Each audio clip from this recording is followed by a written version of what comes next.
14లో మా ప్రభుత్వం అధికారం చేపట్టినప్పుడు తెలంగాణ రాష్ట్రం దేశ తలసరి ఆదాయంలో మనం కంపేర్ చేసినప్పుడు ఇతర రాష్ట్రాలతో కంపేర్ చేసినప్పుడు మనం 11వ స్థానంలో ఉన్నాం. కానీ మా 10 ఏళ్ల పాలన ఫలితం ఈ రోజు గోవా, సిక్కిం లాంటి చిన్న రాష్ట్రాలు మినహాయిస్తే తలసరి ఆదాయంలో తెలంగాణ రాష్ట్రం దేశంలోనే నంబర్ 1 గా నిలపడం జరిగింది.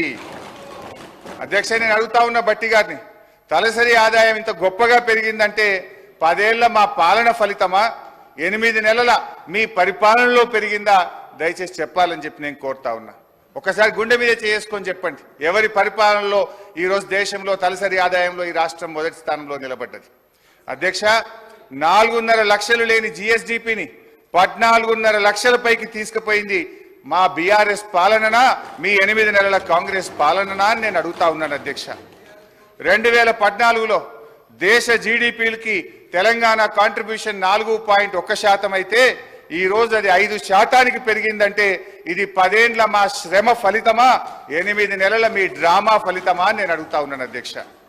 అధ్యక్ష, 2013-14లో 1,07,00,000 ఉన్న పంటల ఉత్పత్తిని 4 కోట్ల టన్నులకు తీసుకుపోయింది మా పరిపాలన ఫలితమా, మీ 8 నెలల పాలననా అని నేను అడుగుతా ఉన్నాను. అధ్యక్ష, మేం వ్యవసాయానికి ఏం చెయ్యకుండానే 4 రెట్లు ఎక్కువ పంట పండిందా?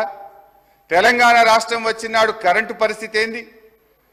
ఆనాడు ఏం పరిస్థితి? అడ్డు అదుపు లేని కరెంటు కోతలు, పారిశ్రామికవేత్తలు ఇందిరా పార్క్ దగ్గర ధర్నాలు, వ్యవసాయానికి అర్ధరాత్రి కరెంట్లు, గృహ అవసరాలకు పట్టబగలు కరెంటు కోతలు.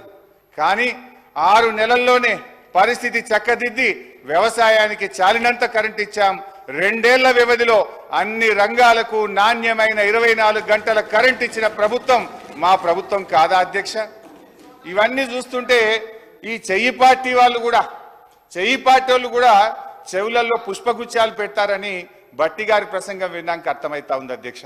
అధ్యక్ష, 5 దశాబ్దాల కాంగ్రెస్ పరిపాలనలో తెలంగాణ స్థాపిత విద్యుత్ సామర్థ్యం 7,778 మెగావాట్లు. పురోభివృద్ధి లేదని మీరు చెప్పిన ఒక్క దశాబ్దంలోనే తెలంగాణ స్థాపిత విద్యుత్ సామర్థ్యం 19,483 మెగావాట్లకు పెరిగింది. మీరు చేసిన దానికంటే 3 అంతలు చేశాం. ఈ మధ్య అదనంగా 1,400 మెగావాట్లు ఎన్టీపీసీ నుంచి కూడా వచ్చింది. మీ ఇందిరమ్మ రాజ్యంలో తలసరి విద్యుత్ వినియోగం ఎంతుందో తెలుసా? 1,196 యూనిట్లు.